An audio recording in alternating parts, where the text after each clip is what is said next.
Welcome to Min Washington. This week, we take you inside a moment that is as dangerous as it is decisive. Bienvenue dans ce nouvel épisode de votre émission depuis Washington. Aujourd'hui, nous vous proposons une plongée au cœur d'une situation d'une extrême gravité. Nous sommes à un moment charnière où les logiques de guerre et les efforts diplomatiques s'intensifient simultanément. Les développements en cours pourraient redessiner non seulement les équilibres au Moyen-Orient, mais aussi ceux de la stabilité internationale.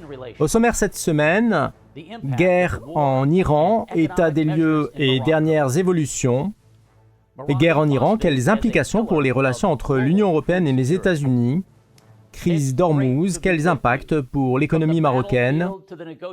Détroit d'Ormuz, sous tension, le phosphate marocain au cœur des enjeux stratégiques. Bonjour à toutes et à tous, ravi de vous retrouver. Du terrain militaire aux négociations diplomatiques, le conflit avec l'Iran entre dans une phase critique. Cette analyse ne repose pas uniquement sur une lecture à distance depuis Washington, mais aussi sur une expérience de terrain.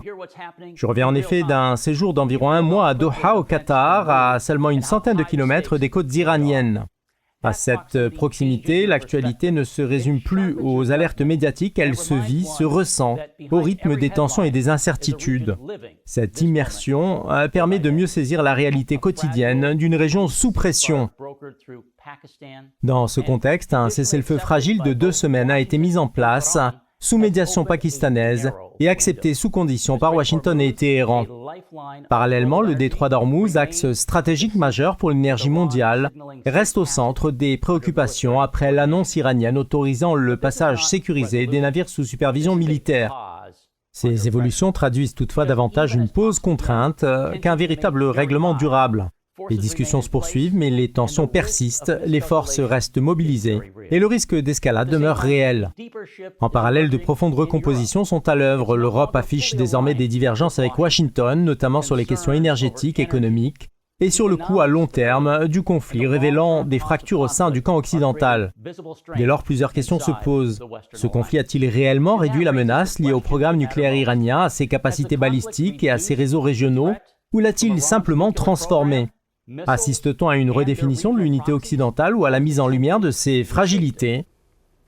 And is the moment redefining Western unity or exposing its limits under pressure? Joining us. Pour en débattre, nous avons le plaisir d'accueillir aujourd'hui le colonel à la retraite David Desroches, professeur au Marshall Institute, ancien responsable de la politique de défense pour le Golfe au Pentagone et ancien directeur des opérations de l'OTAN. In the office of the Secretary of Defense as a NATO's Operation Director. Nous recevons également le docteur William Lawrence, professeur en sciences politiques à l'American University, directeur des études régionales au Conseil national des relations américano-arabes et ancien diplomate de haut rang. American University, and with the National Council of U.S. Arab Relations, he is the Area Studies Director.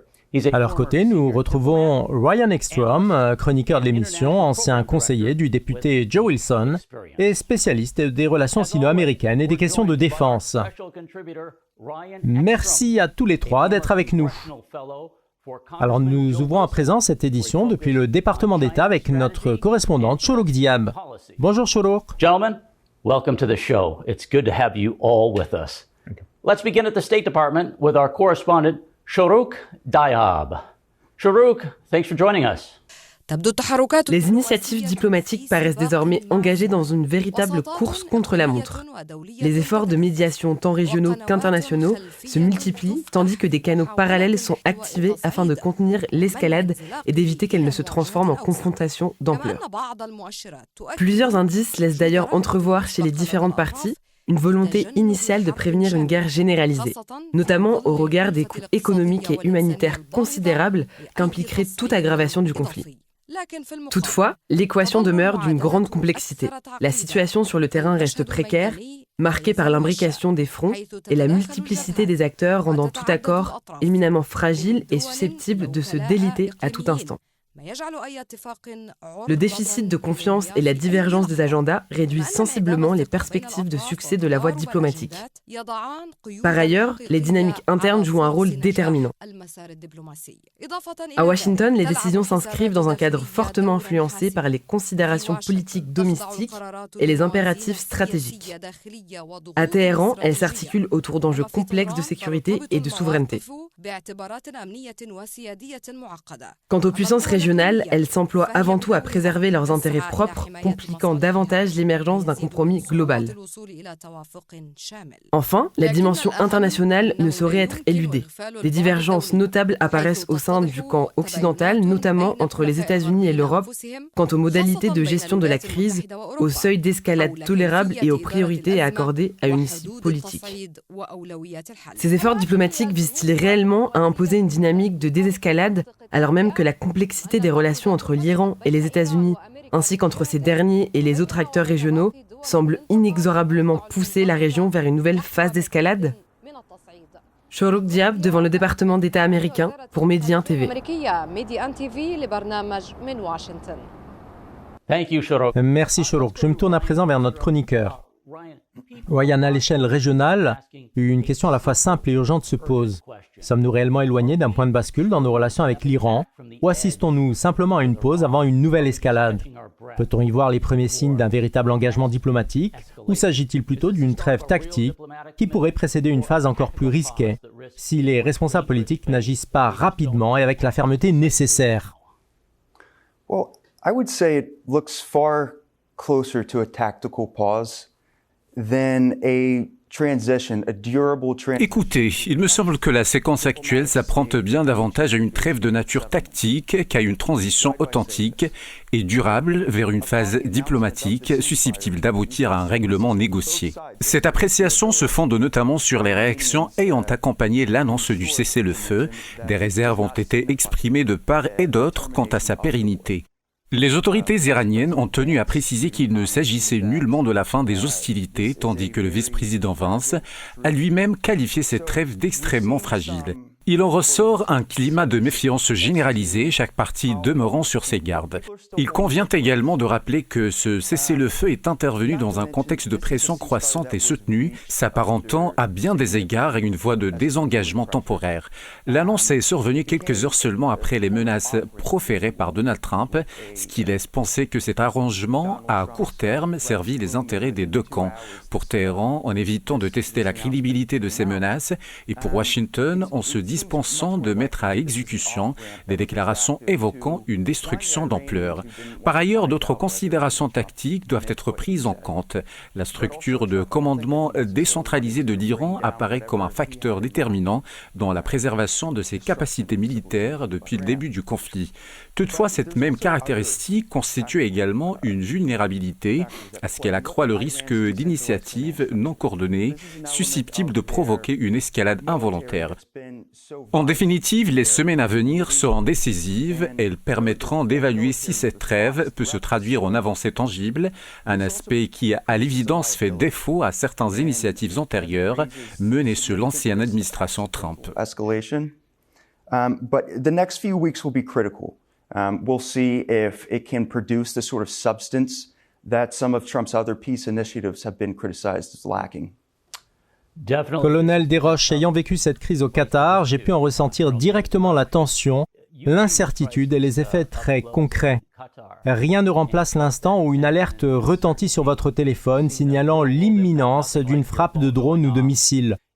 Dans ce contexte, quel message essentiel souhaiteriez-vous adresser à nos téléspectateurs au Maroc et plus largement en Afrique du Nord sur la gravité de la situation actuelle?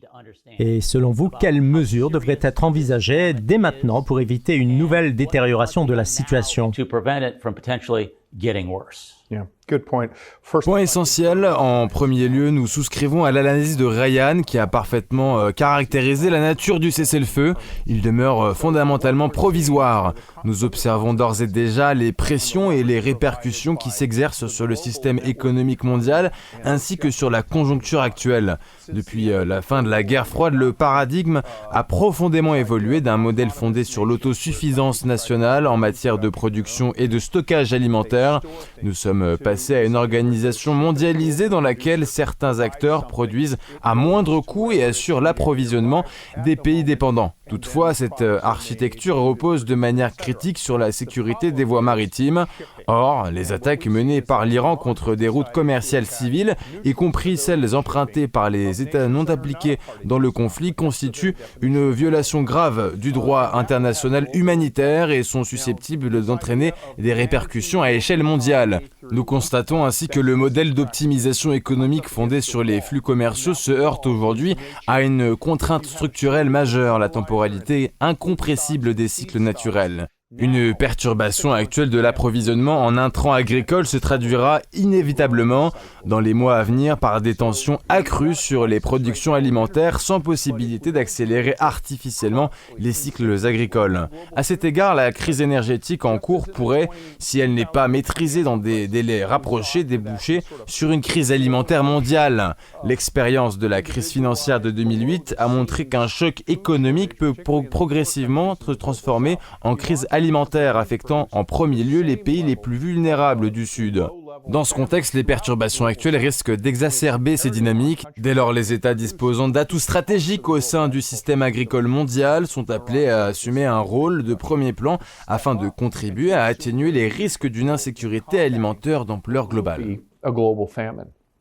David, let's get into the negotiation process. David, intéressons-nous au processus de négociation en cours entre les États-Unis et l'Iran.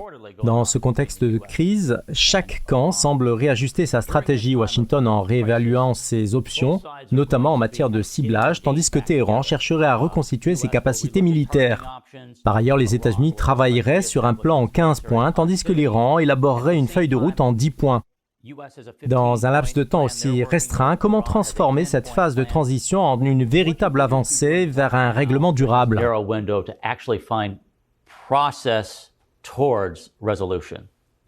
C'est une question pertinente. Tout d'abord, comme vous le savez, les responsables iraniens avaient auparavant affirmé qu'ils n'engageraient jamais de négociations avec les États-Unis avant d'adopter à présent une posture sensiblement différente.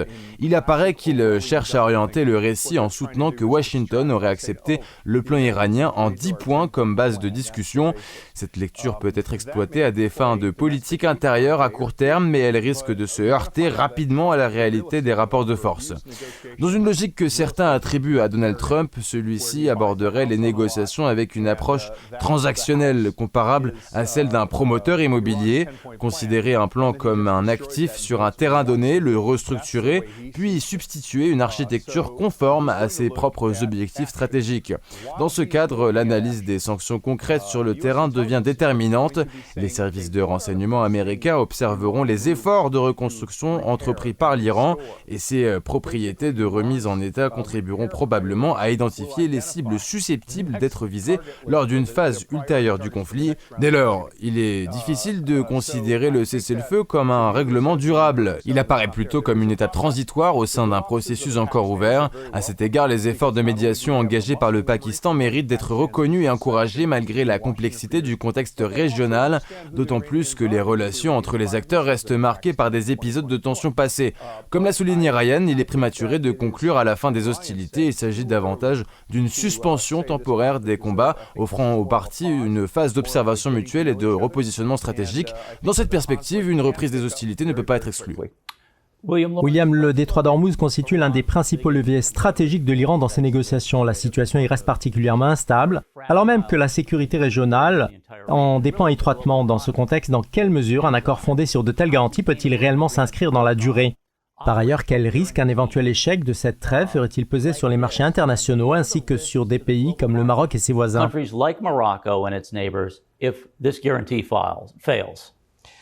First, let me say there's no operational guarantees right now, and it's not even clear what. Je tiens d'emblée à souligner qu'il n'existe à ce stade aucune garantie opérationnelle clairement établie et que la nature même d'un éventuel accord relatif au détroit d'Ormuz demeure largement indéterminée.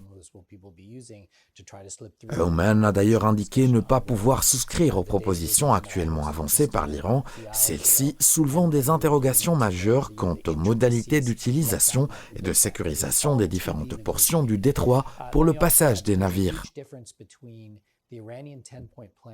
Cette question a été abordée lors d'un séminaire auquel participait David il y a quelques heures, au cours duquel ont été discutées les dimensions techniques complexes et souvent subtiles de ce dossier, dont l'ensemble des paramètres reste néanmoins ouvert à la négociation.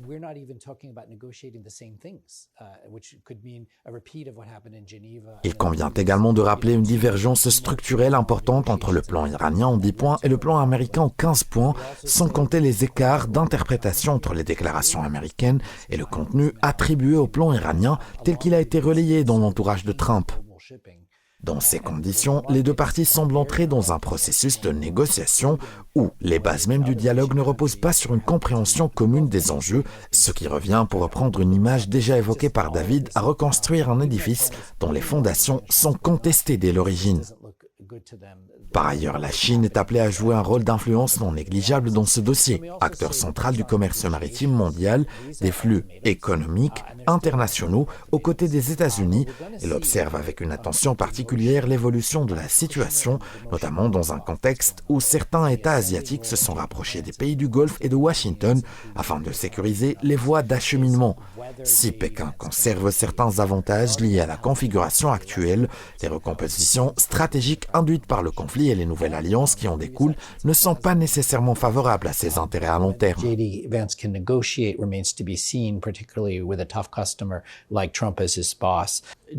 David, je voudrais revenir sur un point que vous avez déjà évoqué lorsque vous avez expliqué que le fait de prendre en otage le détroit d'Ormuz et d'en tirer un avantage financier pouvait s'apparenter, selon vous, à une forme de violation grave du droit international. Pour illustrer, si le Maroc décidait de bloquer le détroit de Gibraltar ou d'en restreindre le passage en exigeant une compensation financière de 2 millions de dollars par navire, avec éventuellement une participation de l'Espagne, cela provoquerait un choc majeur pour les chaînes maritimes mondiales. Dans ce contexte, j'aimerais vous entendre tous deux sur ce point ainsi que sur la position de la Chine.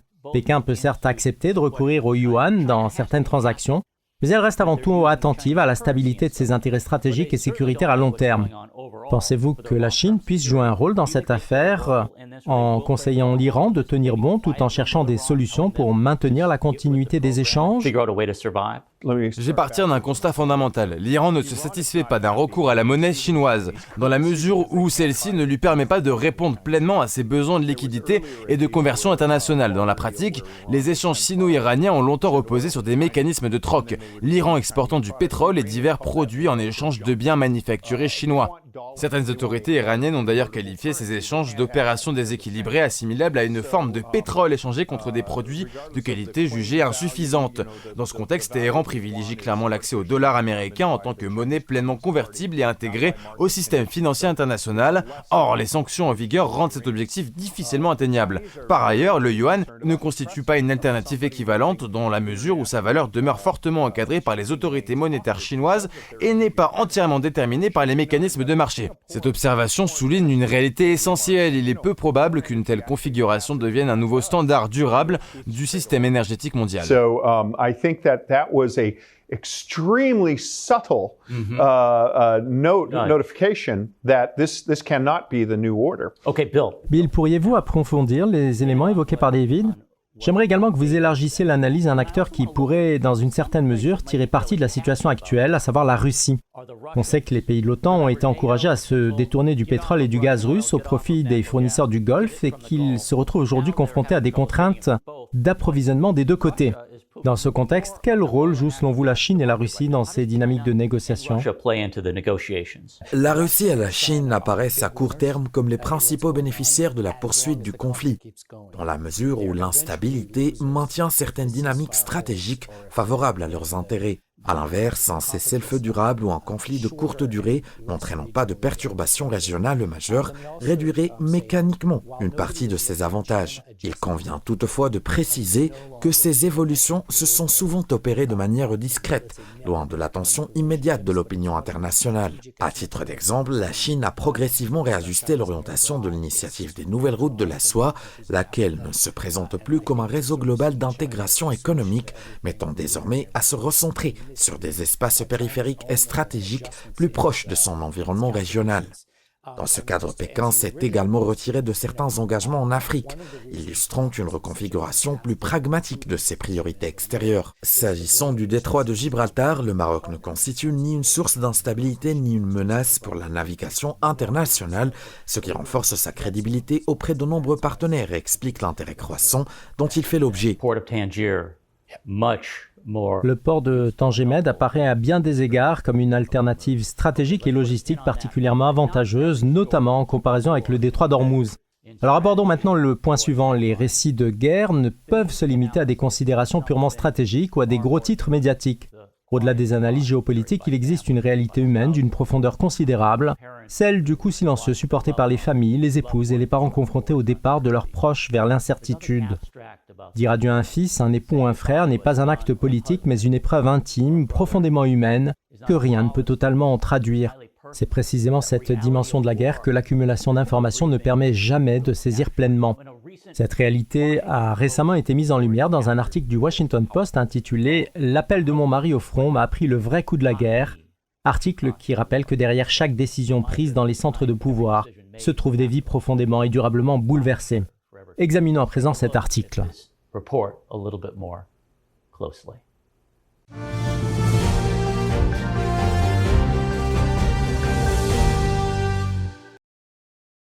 Le Washington Post a publié une lettre ouverte particulièrement émouvante signée par Jennifer Barreto et intitulée « L'appel de mon mari au front m'a appris le véritable coup de la guerre ». L'auteur y débute en ces termes. J'ai été saisi d'inquiétude lorsque le président Donald Trump a déclaré « Malheureusement, il y en aura probablement d'autres avant que tout cela ne soit terminé ».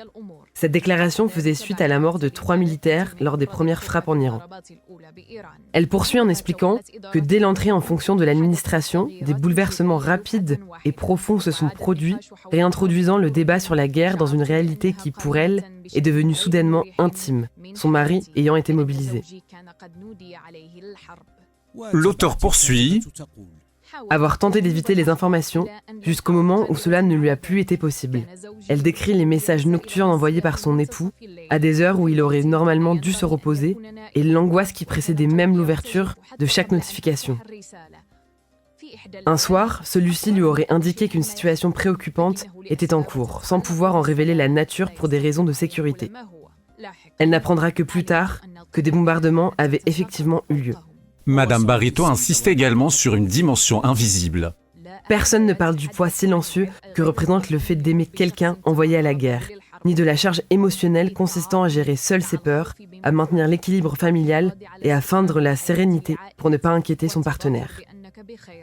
Elle souligne ainsi que l'attention publique se concentre presque exclusivement sur les combattants déployés, au détriment des familles restées à l'arrière, alors même que la mobilisation bouleverse l'ensemble de la structure familiale. Elle conclut enfin son témoignage par ces mots. Lorsque mon mari est rentré, j'avais acquis une compréhension profonde du véritable coût de la guerre. Survivre à une telle épreuve est déjà en soi un enfer.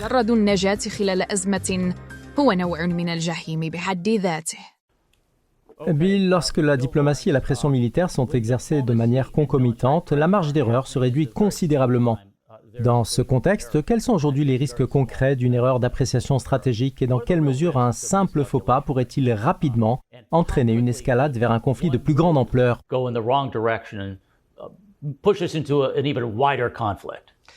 There are many risks here, but let me challenge the premise of your question. Écoutez, les risques sont nombreux. Il serait possible d'énumérer de multiples exemples d'erreurs d'appréciation imputables à la partie iranienne, tout comme du côté américain, notamment celle consistant à avoir présumé qu'un changement rapide de régime à Téhéran serait inévitable après le déclenchement d'une attaque. Les erreurs de calcul sont relativement fréquentes en période de crise. Le véritable danger réside toutefois dans le fait que certaines d'entre elles peuvent rapidement conduire à une dégradation beaucoup plus grave de la situation si les acteurs concernés ne parviennent pas à conserver leur sang-froid. Une partie de ces erreurs d'appréciation découle selon moi de la tension permanente entre logique idéologique et raisonnement pragmatique. À cet égard, certaines déclarations relevant de cadres religieux ou de visions eschatologiques suscitent une réelle inquiétude, notamment lorsqu'elles semblent influencer la perception des objectifs stratégiques. On observe d'ailleurs au sein même des forces armées américaines des réserves quant à certains discours ayant pu être associés à une dimension religieuse du conflit. Cela dit, j'estime que ces derniers jours, une forme de retour au réalisme s'est manifestée à la fois à Washington et à Téhéran.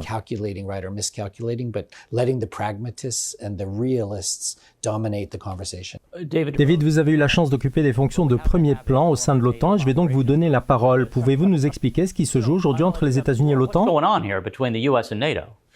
L'OTAN apparaît aujourd'hui traversée par des lignes de fracture entre ce que l'on pourrait qualifier d'une alliance historique centrée sur des puissances d'Europe occidentale de l'après-guerre froide et une alliance élargie intégrant des États autrefois sous influence soviétique. Dans cette configuration, le président Trump conserve une popularité notable auprès de certains de ses nouveaux membres, tandis que son accueil demeure beaucoup plus réservé au sein des membres traditionnels de l'alliance. Dès lors, tout dirigeant européen démocratiquement élu, à l'instar du Premier ministre britannique Keir Starmer, qui exprimait publiquement un soutien à Donald Trump, s'exposerait à des risques politiques internes significatifs. Cette fragilité politique s'inscrit toutefois dans un contexte plus large dans lequel plusieurs responsables européens font également face à d'autres formes de pression. Par ailleurs, les capacités de défense européennes ont été largement sous-investies au fil du temps, limitant aujourd'hui la capacité du continent à dissuader efficacement la Russie ou à soutenir durablement l'Ukraine. À titre d'illustration, certains incidents opérationnels, comme les retards de la mise en condition opérationnelle de HMS Dragon, navire récent de la Royal Navy, récemment immobilisé à la suite de défaillances techniques, mettent en lumière des fragilités à la fois industrielles, organisationnelles et capacitaires. Ces éléments révèlent un triple déficit de volonté politique, de cohérence stratégique et de capacité militaire. Dans ce contexte, il apparaît que nombre de ces insuffisances ne peuvent être corrigées sans une forme de choc stratégique externe. À cet égard, certains estiment que les pressions exercées par Donald Trump jouent paradoxalement un rôle de catalyseur. Il est donc recommandé aux Européens de s'aligner sur l'objectif des 5% en coordination avec Donald Trump afin de faciliter la mise en œuvre des engagements et de simplifier les dynamiques en cours. Marquons une courte pause. We'll be right back. Please stay with us.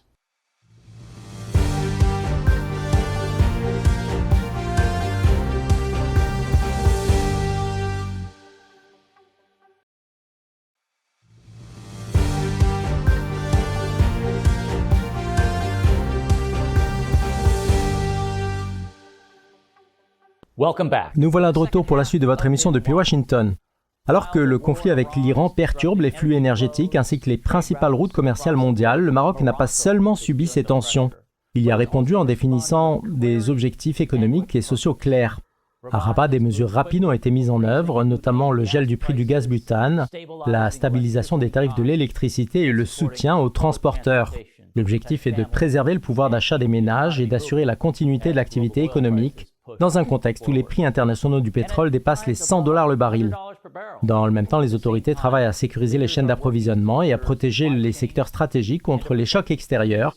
Il ne s'agit plus seulement de gérer une crise conjoncturelle, mais de préserver la stabilité macroéconomique dans un environnement international particulièrement tendu. Au-delà de cette posture défensive, le Maroc dispose également d'un atout structurel majeur, ses ressources en phosphate, dont il détient une part essentielle des réserves mondiales. Face à une demande internationale en forte hausse, le Royaume est en mesure d'accroître ses capacités de production et de contribuer à la stabilité des marchés bien au-delà de ses frontières. Ici, la contrainte devient aussi une opportunité. Dès lors, la question ne se limite plus à la gestion de la conjoncture actuelle, mais s'étend à la capacité du Maroc à renforcer sa résilience dans un contexte de tension mondiale durable. Le pays peut-il maintenir sa stabilité économique face à l'intensification des pressions internationales? Peut-il s'imposer comme un acteur de la sécurité alimentaire mondiale dans un environnement incertain? Examinons cela plus en détail. Ryan, avant d'analyser les mesures prises par le Maroc pour protéger son économie, élargissons un instant la perspective. La sécurité alimentaire est aujourd'hui un enjeu stratégique majeur et le Maroc y occupe une place centrale. Ryan, quelle est la portée réelle du phosphate marocain dans la stabilisation des approvisionnements alimentaires mondiaux et quelles seraient les conséquences d'une éventuelle rupture de ces flux à court terme? Defining issues of the moment, and Morocco is right in the center of it. Ryan, how critical are Morocco's phosphates to stabilizing global food supply right now? And what happens if the supply is disrupted? Marc, examinons à présent quelques données qui mettent en évidence de manière particulièrement claire le caractère stratégique unique du Maroc, en particulier au regard de l'ampleur de ses réserves. Le Royaume détient environ 70% des réserves mondiales connues de phosphate et exporte des engrais vers plus de 160 pays, comme l'illustre la carte. Cette position en fait un maillon central de la chaîne d'approvisionnement agricole mondial, comparable dans une certaine mesure au rôle joué par l'Arabie saoudite dans la structuration des marchés pétroliers. Cette dimension prend une importance accrue si l'on considère les tendances de la demande mondiale, appelée à augmenter d'environ 50% d'ici 2050. La capacité à y répondre dépendra largement de la continuité de l'accès aux engrais, en particulier dans des régions telles que l'Afrique subsaharienne et l'Asie du Sud, où les gains de productivité agricole restent significatifs. Nous avons déjà observé la fragilité de ce système face à des chocs exogènes majeurs, notamment les perturbations géopolitiques liées à la guerre en Ukraine. Celle-ci a provoqué une hausse des prix des engrais, une réduction de leur utilisation par les agriculteurs, ainsi qu'une augmentation notable des prix alimentaires à l'échelle mondiale. Dans ce contexte, la forte concentration géopolitique des approvisionnements en phosphate, en grande partie située au Maroc, rend toute expansion rapide de l'offre particulièrement difficile. Il en résulte que les chocs sur ce segment se répercutent sur l'ensemble du système alimentaire mondial, dont le Maroc constitue un élément structurant. C'est précisément sur ce terrain que le Royaume dispose d'atouts déterminants grâce à ses infrastructures, ses capacités de production et sa stabilité politique, qui en font un fournisseur fiable à long terme. Le Maroc tire également parti de cette position pour favoriser l'accès aux engrais dans les pays en développement à travers des partenariats et des investissements ciblés. En définitive, le Maroc ne se limite pas à la détention d'une ressource naturelle stratégique, il s'impose comme un acteur essentiel de la stabilité du système alimentaire mondial. Dans un contexte de concurrence accrue sur les chaînes d'approvisionnement, le maintien des relations de coopération étroites avec le Royaume devient un enjeu de plus en plus central pour la gestion des risques liés à la sécurité alimentaire à l'échelle non seulement des États-Unis, mais également du système international dans son ensemble.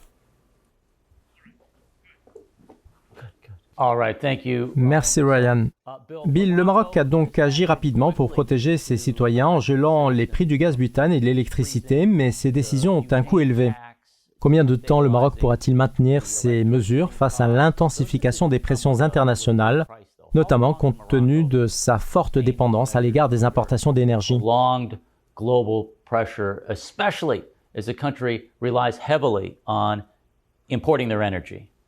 With difficulty, Morocco's made a lot of smart moves as they... La situation sera difficile, mais le Maroc a, comme à son habitude, adopté plusieurs mesures pertinentes en matière de gestion macroéconomique face à ce type de conjoncture.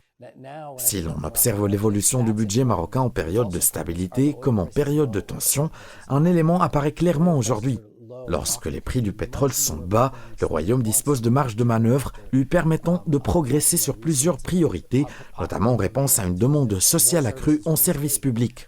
En revanche, en période de hausse des prix de l'énergie, ces marges se réduisent sensiblement, ce qui exerce une pression directe sur l'économie nationale et in fine sur les ménages.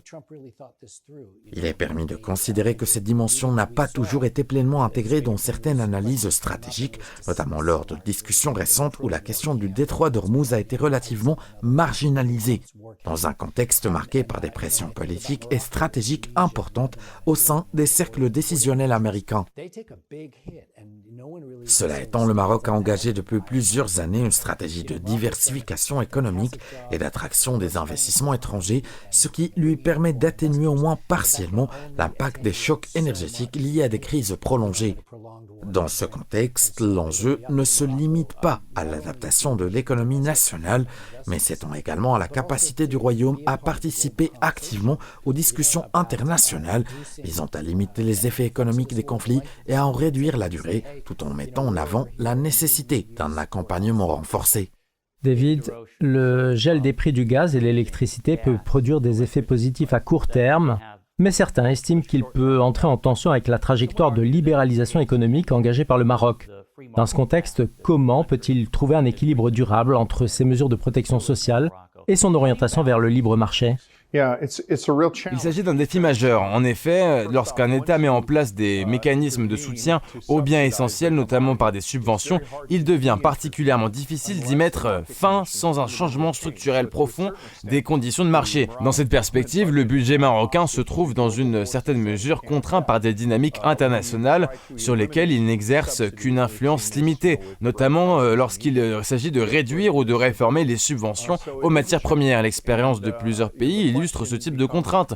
On se souvient notamment qu'en Égypte, la réduction des subventions sur le pain avait contribué à des tensions sociales et une instabilité politique significative. Cela met en évidence la sensibilité extrême de ces politiques économiques. Dès lors, une question centrale se pose. S'agit-il de mesures transitoires comparables aux dispositifs exceptionnels mis en œuvre durant la pandémie de Covid-19 ou bien des politiques appelées à s'inscrire dans la durée ? À cet égard, certains épisodes de paralysie liés à des désaccords sur la prolongation du dispositif de santé initialement conçu comme temporaire montrent combien la frontière entre mesures provisoires et politiques structurelles peut devenir source de tensions politiques durables. Il en résulte un risque non négligeable, celui d'une instabilité politique prolongée liée à des paris économiques fondés sur une hypothèse de baisse rapide des prix de l'énergie.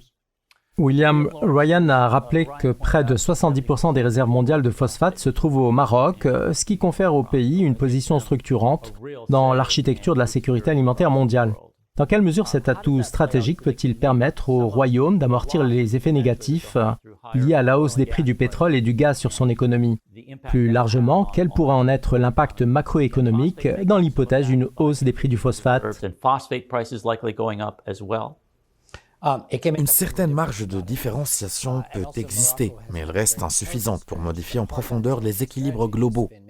Maroc a également développé une stratégie particulièrement élaborée, dont l'un des volets consiste à conclure des accords d'exportation de phosphate à des conditions tarifaires modulées, en fonction d'enjeux et de considérations stratégiques propres à chaque partenaire. Dans ce contexte, il convient de rappeler que le Maroc figure aux côtés d'autres acteurs majeurs comme les États-Unis et la Russie parmi les principaux producteurs de phosphate à l'échelle mondiale. Il sera donc particulièrement instructif d'observer la manière dont cette configuration influencera les dynamiques de la demande mondiale. Par ailleurs, le Maroc s'est progressivement affirmé comme un acteur de plus en plus engagé dans la sécurité alimentaire mondiale, un enjeu d'une importance croissante comme l'a souligné Ryan. Les projections indiquent en effet une augmentation d'environ 50% de la demande mondiale en engrais et en produits alimentaires au cours des 2 prochaines décennies, ce qui confère au Royaume une position stratégique appelée à se renforcer. Dans ce cadre, le Maroc est amené à consolider son rôle de leadership. 2 trajectoires peuvent alors se dessiner, soit celle d'un acteur pleinement intégré dans un système de libre-échange des matières premières, contribuant à des prix globalement stables et relativement accessibles pour l'ensemble des acteurs, soit celle d'un pays adoptant une approche plus sélective de ses exportations en fonction de considérations politiques et stratégiques, ce qui pourrait influencer différemment les conditions d'accès au phosphate sur le marché mondial. Oui, nous évoquons ici des marchés ouverts. À titre de comparaison, l'Iran détient près de 12% des réserves mondiales de pétrole.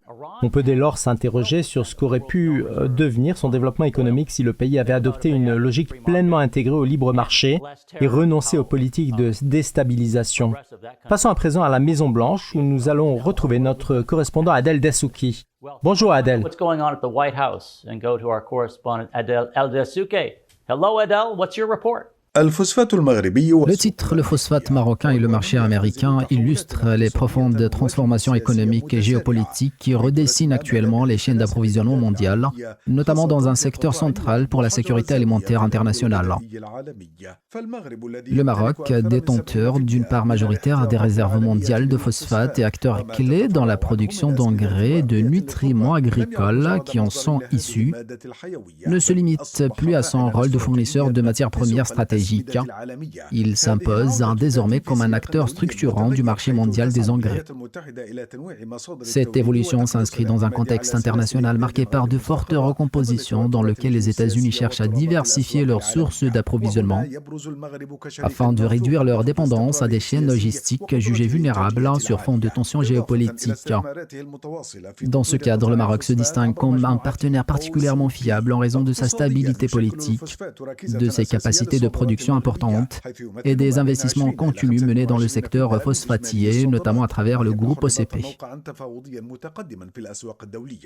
Sur le plan économique, les phosphates constituent l'un des piliers majeurs des exportations marocaines, représentant une part significative des recettes nationales, ce qui renforce la position stratégique du Royaume dans les négociations internationales. Pour les États-Unis, la sécurisation d'un approvisionnement stable en engrais représente un enjeu de sécurité alimentaire dans un contexte de croissance soutenue de la demande mondiale en produits agricoles. La relation entre le phosphate marocain et le marché américain est-elle appelée à s'imposer comme un pilier durable du rééquilibrage des équilibres économiques mondiaux? Ou s'agit-il plutôt d'une réponse stratégique conjoncturelle du Maroc face aux turbulences de l'environnement international? Adil Dessouki devant la Maison-Blanche pour Média TV, émission depuis Washington. Merci Adel. Ryan, la demande mondiale d'engrais augmente rapidement et le Maroc est au cœur de cette dynamique. Le Royaume peut-il satisfaire cette demande à grande échelle sans exercer de pression sur son économie et ses citoyens? Can Morocco meet that demand at a scale without putting pressure on its own economy and its own citizens? Des signaux encourageants laissent penser que le Maroc est en mesure de préserver sa stabilité économique interne tout en consolidant son rôle dans la sécurité alimentaire mondiale. Néanmoins, certains risques demeurent significatifs, bien qu'ils restent maîtrisables, ce qui impose une vigilance constante. L'enjeu principal réside dans le caractère fortement énergivore de l'industrie des engrais. En tant que pays importateur d'énergie, le Maroc demeure exposé aux fluctuations des prix du pétrole, ce qui pourrait se traduire par une augmentation des coûts de production, même dans l'hypothèse où les niveaux de production et d'exportation seraient maintenus. Cette pression sur les coûts pourrait également avoir des répercussions sur le marché intérieur. Dans ce contexte, un facteur déterminant réside, selon moi, dans l'évolution de la situation au détroit d'Ormuz. Sa possible fermeture, ou à l'inverse la fluidité du passage des pétroliers, constitue un paramètre stratégique à surveiller de près. Cependant, au regard de la conjoncture actuelle, le Maroc dispose selon toute vraisemblance des capacités et des acquis nécessaires pour répondre à une demande croissante tout en préservant l'équilibre de sa stabilité économique. That's something to keep an eye on, but as it stands, Morocco, in my view, does have the capacity, they've scaled it already, to meet this growing demand without sacrificing internal economic stability. David, revenons au sujet des phosphates et considérons-les comme une ressource stratégique majeure pour le Royaume du Maroc, qui avec environ 70% de la production mondiale dispose d'un levier important en matière de diplomatie économique et de commerce international. Au-delà de cette position dominante, quelles perspectives supplémentaires le Maroc peut-il exploiter? Nous faisons face à une projection d'environ 50% d'augmentation des besoins alimentaires mondiaux au cours des 25 prochaines années. Comment sa dynamique s'inscrit-elle, selon vous, dans la stratégie de développement à long terme du Maroc? Cela fait du Maroc un acteur incontournable, bien que le marché des phosphates ne présente pas la même rigidité que celui de l'énergie. En cas de hausse des prix du phosphate, certaines réserves situées notamment en Floride peuvent être rapidement mobilisées et exploitées à des coûts compétitifs. Dans cette perspective, le rôle du Maroc sur le long terme repose davantage sur une logique de responsabilité et de stabilité que sur une capacité de contrainte du marché. En effet, il ne dispose pas d'un pouvoir de perturbation comparable à celui que certains producteurs d'hydrocarbures peuvent exercer sur le marché mondial de l'énergie. Par ailleurs, de nombreuses relations commerciales internationales reposent sur la confiance. À cet égard, un pays comme le Maroc, attractif pour les investissements étrangers, se distingue par la promotion de la stabilité institutionnelle et d'un positionnement jugé responsable dans l'ordre international. Cette posture contraste avec d'autres trajectoires étatiques marquées par une dégradation progressive de leur capital de confiance sur la scène internationale. Dès lors, la voie la plus pertinente ne réside pas dans une logique de tension sur les prix, mais plutôt dans une prise en compte rationnelle de la rareté du phosphate, accompagnée du développement de partenariats avec des pays confrontés aux enjeux de la sécurité alimentaire. En définitive, le principal bénéfice que le Maroc peut tirer de ses ressources phosphatières réside dans le renforcement de sa crédibilité, de sa coopération internationale et de son capital de confiance. William, examinons plus en détail les échanges commerciaux entre le Maroc et les États-Unis. Les deux pays sont liés par un accord de libre-échange en vigueur depuis 2006, le seul de ce type conclu par les États-Unis sur le continent africain. Cet accord revêt une importance stratégique pour Rabat comme pour Washington. Les exportations américaines vers le Maroc s'élèvent à 5,5 milliards de dollars, tandis que les importations en provenance du Maroc atteignent près de 1,9 milliard de dollars. Les États-Unis exportent principalement des avions, des véhicules automobiles, des produits énergétiques, des équipements de défense, ainsi que des biens liés aux infrastructures.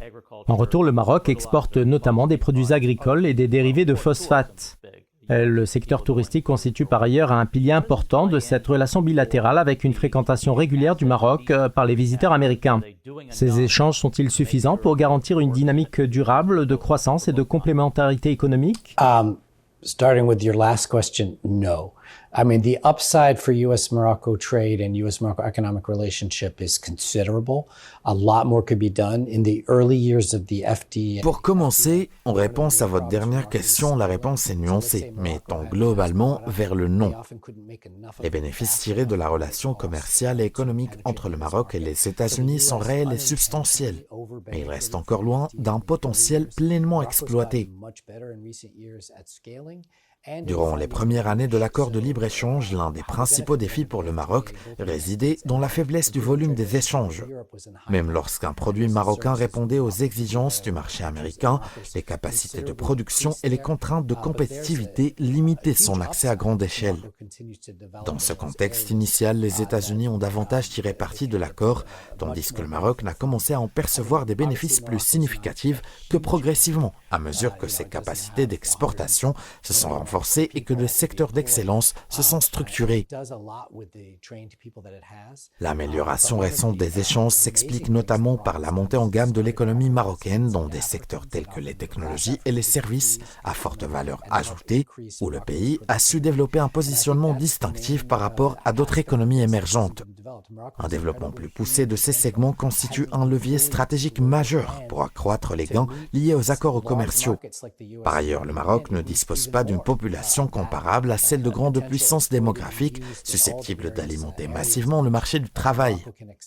Il compense néanmoins cette réalité par une valorisation progressive de sa main-d'œuvre qualifiée. Le Maroc dispose aussi d'atouts significatifs, une position géographique stratégique, un capital linguistique diversifié et un système universitaire en développement. Toutefois, le principal levier encore sous-exploité réside dans le renforcement des mécanismes d'attractivité, notamment pour encourager davantage d'investissements américains et accroître le volume des échanges au-delà des niveaux actuels. Enfin, certaines dynamiques d'appui international autrefois portées par des institutions comme l'USAID dans le développement du tissu entrepreneurial marocain ont également joué un rôle dans cette trajectoire.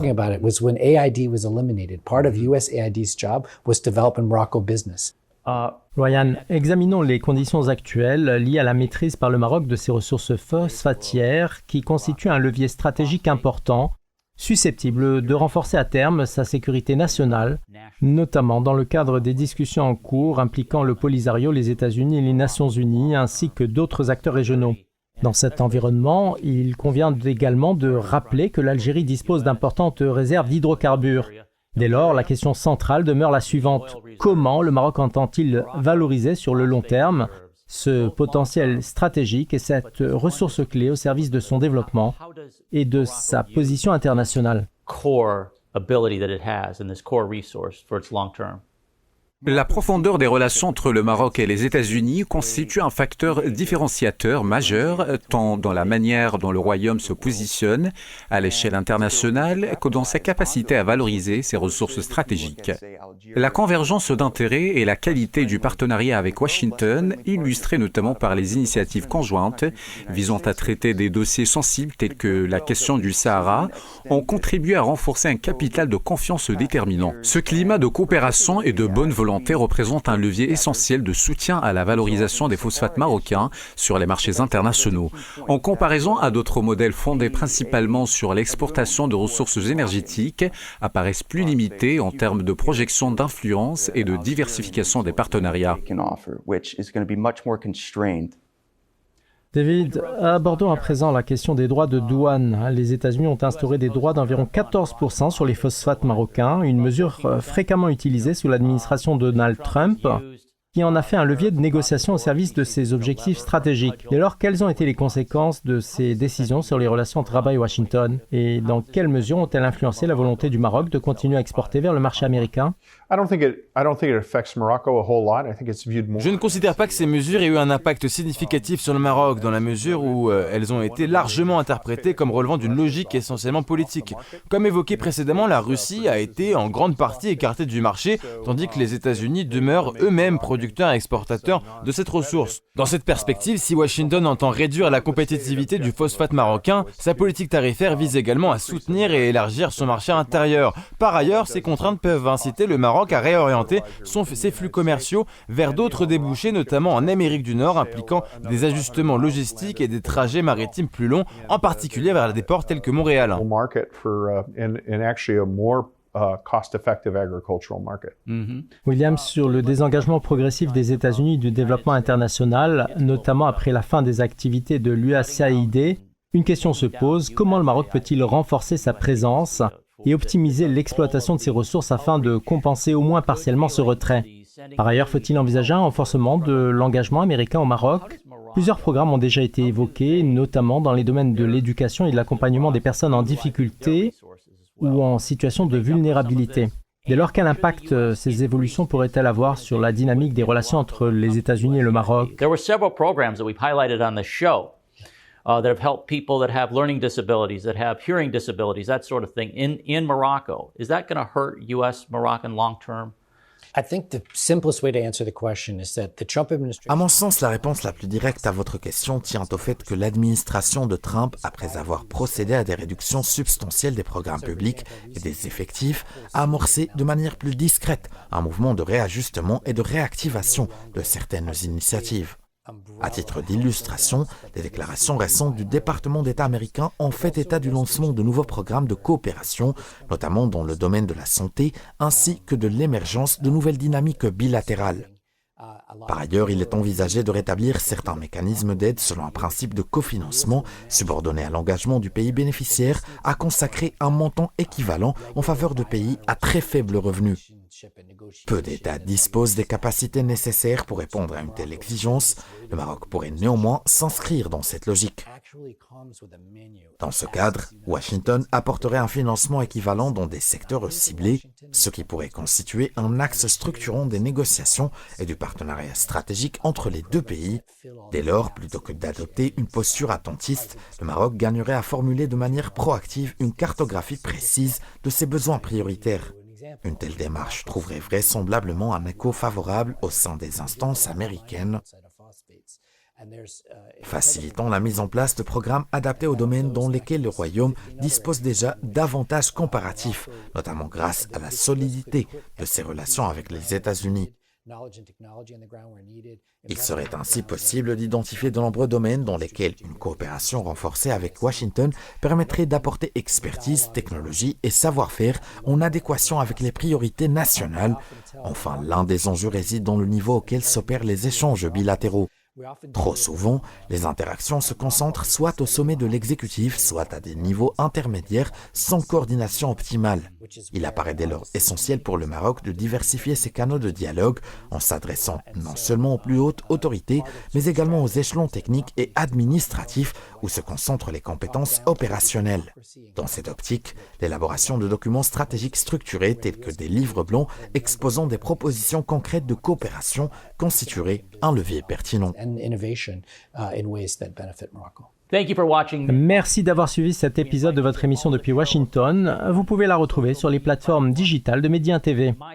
Je tiens à remercier nos invités, le Dr William Lawrence, le colonel David Desroches, ainsi que notre chroniqueur Ryan Ekstrom.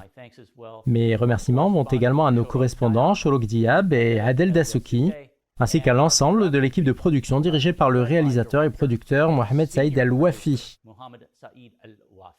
Encore merci de votre fidélité et à très bientôt pour un nouvel épisode de votre émission depuis Washington. And we'll see you next time on Min Washington.